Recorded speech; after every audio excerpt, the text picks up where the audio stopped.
शेतकरी बंधूंनो, जसं वेगवेगळ्या स्पर्धा असतात ना, क्रिकेटच्या स्पर्धा असतात, आपण लीग बघतोय, IPL बघतोय किंवा कबड्डीच्या स्पर्धा आपण बघतोय, प्रो कबड्डी बघतोय. त्याचप्रमाणे आपल्या शेतकऱ्यांसाठी ही सत्यमेव जयते फार्मर कप स्पर्धा आहे आणि आपल्याला यामध्ये सहभागी व्हायचं आहे. आता हे सहभागी होताना कदाचित आपल्याला वाटेल, की मी तर प्लेयर नाहीये. मी कसं खेळू? मी कुठे राज्यस्तरावर जिंकू?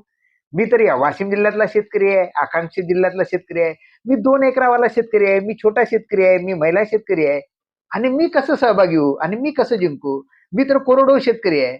तर कृपया काळजी करू नका. ही स्पर्धा खास करून छोट्या शेतकऱ्यांसाठी आहे. छोटे शेतकरी यामध्ये जिंकू शकतात. जिंकण्याचे चान्सेस जास्त आहे. ही स्पर्धा विशेषतः कोरडवाहू शेतकऱ्यांना नजरेसमोर ठेवून बनवण्यात आलेली आहे. तर आपण सुद्धा 11 लोकांची टीम बनवू शकता आणि या स्पर्धेमध्ये आपण सहभागी होऊ शकता. शेतकरी बंधूंनो, आपण जर वाशिम जिल्ह्यातील शेतकरी असाल आणि